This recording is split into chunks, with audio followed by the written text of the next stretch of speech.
अब इसमें देखो बेटा, pilgrimage tourism, this is the topic of your paper.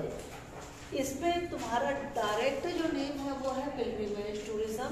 वैसे इसका जनरल कॉन्सेप्ट भी क्या आता है, स्पिरिचुअल टूरिज्म, फिर रिलीजियस टूरिज्म। अपने माइंड में बहुत ज़्यादा कॉम्प्लिकेटेड करते हुए आप लोग सिर्फ रिलीजियस टूरिज्म अपने माइंड में रखो। रिलीजन का मतलब रिलीजन, रिलीजियस मीन्स उस प्लेस में। तो धार्मिक स्थल पर जाना, पिलग्रिम्स होते हैं जो जाते हैं, पिलग्रिमेज क्या होता है, तीर्थ स्थल, ठीक है। अब यहाँ पर ये है, इसका रीजन क्या है इस पेपर का। पहला क्वेश्चन क्या आएगा, what inspire tourist to visit pilgrimage, ठीक है, कि क्या इंस्पायर करता है कि हम तीर्थ स्थल पर जाते हैं। ओके, सबसे पहले तो माइंड में ये रखना है कि India is a land of pilgrimage. India is a land of pilgrimage, pilgrimage. अब बेसिकली इसमें देखो, इंडिया में हमने कल्चर में भी पढ़ा था कि इंडिया में कितने रिलीजन है, बहुत सारे रिलीजन है, ठीक है। लेकिन ब्रॉडली हम क्या कहते हैं, जो हमारे नेशनल एंथम में भी आता है, कितने रिलीजन आ जाते हैं हमारे पास, 4 रिलीजन। पहला कौन सा बोलो, हिंदू, सेकंड कौन सा, मुस्लिम, थर्ड कौन सा, सिख, फिर कौन सा, ईसाई, क्रिश्चियनिटी। लेकिन अब अगर हम इसकी डेप्थ में जाएं, ठीक है, ये तो 4 रिलीजन है जो कि कॉन्स्टिट्यूशन में भी मेंशन है, हमारे नेशनल एंथम में भी आते हैं। लेकिन अगर इसकी डेप्थ में जाएं तो हमने जैसे कल्चर में भी पढ़ा था, हिंदू आगे कितने पार्ट्स में डिवाइडेड है, बहुत सारे पार्ट में है।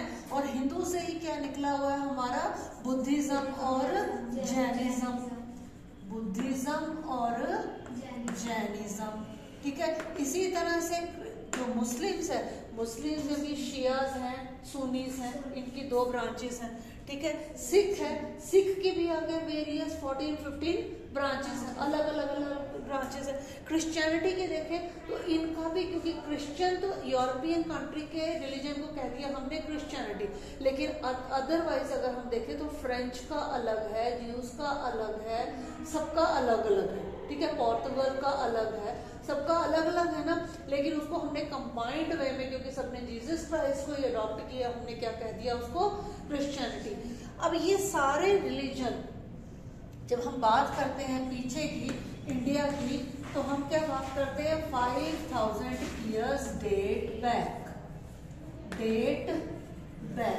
ठीक है। इतना पुराना क्या है Indian history, okay, Indian history, जिस पे टाइम टू टाइम बहुत सारे किंग्स ने रूल किया, बहुत सारी कम्युनिटीज ने रूल किया, बहुत सारे रिलीजन ने रूल किया, बहुत सारी डायनेस्टीज ने रूल किया। कुल मिला के अगर हम सबको कंबाइन करें तो अलग अलग रिलीजन के रूलर्स यहाँ पर फ्लरिश किए और उन्होंने अपने अपने इंट्रोड्यूस किया, रूलिंग को इंट्रोड्यूस किया। अब जो राजा होता था, जिस रिलीजन से रिलेटेड होता था, वो उसी के ऊपर फोकस करता था कि यहाँ पर क्या बनाया जाए, उसके धर्म स्थल बनाए जाए, उनके पूजा स्थल बनाए जाए। तो इन्होंने अपने रिलीजन से रिलेटेड, ठीक है, इतने सारे राजाओं ने अपने रिलीजन से रिलेटेड यहाँ पे जो वर्शिप सेंटर्स थे इंट्रोड्यूस किए, वही आगे क्या बन गया यहाँ पे, पिलग्रिमेज, ठीक है। अब इसके अलावा हम कहते हैं कि यहाँ पर 364 देवी देवता तो हिंदूज के ही हैं जो वास करते हैं, उसके अलावा बहुत सारे हैं, ठीक है।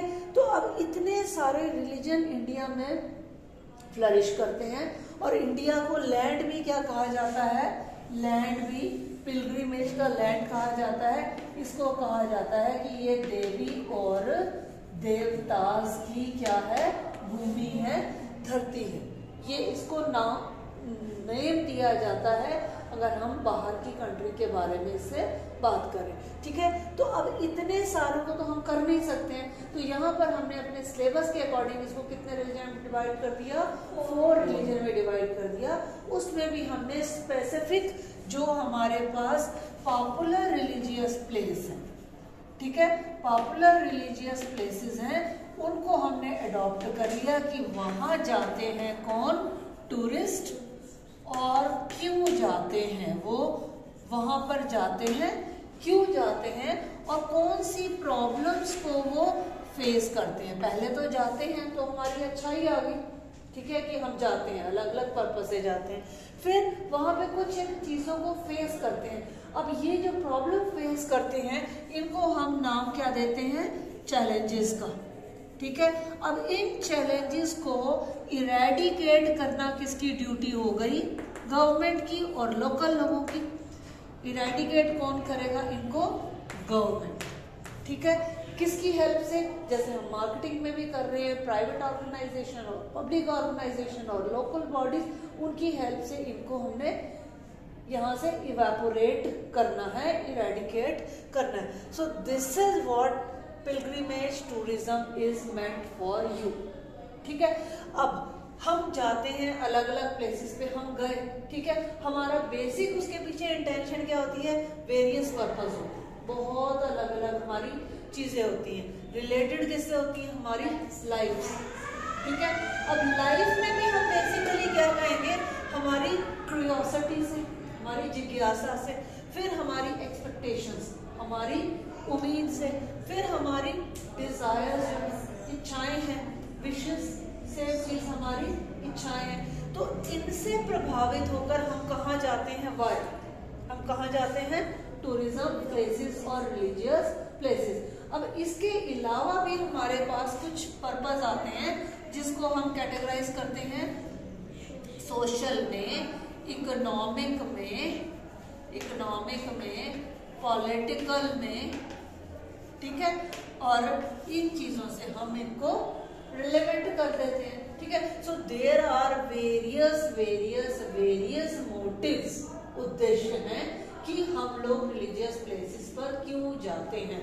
सो ये एक जनरल ग्राफ है किसका, पिलग्रिमेज टूरिज्म का, जिसको हमने आगे करना है, ठीक है। तो हम इसका फर्स्ट स्टेप लेंगे क्या, अब हम कल करेंगे इसको, why do tourist visit to religious places, ठीक है। साथ ही साथ हम इसका एक प्रॉब्लम वाला कॉलम भी साथ में बना लेंगे कि कहीं हम गए तो कहीं हमें क्या क्या प्रॉब्लम्स हुई। तो इन सब चीजों को करने के लिए हमारा कंफाइंड सर्वे हो जाएगा, जिससे हमें जल्दी से हो जाएगा, ठीक है। ये हो गया प्रिंटेड, समझ में आ गई ना, इतनी इजी, वेरी इंटरेस्टिंग, ठीक है, क्योंकि ये चीजें वो है जो हम फेस करते हैं। तुम्हारा टूरिज्म मार्केटिंग भी और पिलग्रिमेज टूरिज्म, वो चीजें जिसको तुम महसूस करोगे, ठीक है, क्योंकि तुम भी तो मंदिर में जाते हो ना, मंदिर में जाते हो, कोई इच्छाएं लेकर ही तो जाते हो। अब यहाँ के मंदिर से जब बात नहीं बनती, तुम कहते हो ना वैष्णो देवी जाएंगे, XYZ जगह जाएंगे, कहाँ पर जाएंगे, ठीक है। तो वो सारी चीजें इसमें जो तुम्हारे मन में आएगा, और ये वाला पेपर तुम्हारा, ये फर्स्ट जो तुम्हारा यूनिट होगी, ये यूनिट 4 है एक्चुअल में, इसमें तुम्हारे दिल की बातें निकलेंगी, ओके। तो ये खाली मैंने ही नहीं बतानी, ये अब तुम कल सोच के आना कि तुम क्यों जाना चाहते हो या क्यों तुम जाते हो, ओके। इसमें तुमने रेलेवेंट जो भी आंसर होगा, that answer will be appropriate, that answer will be fit in this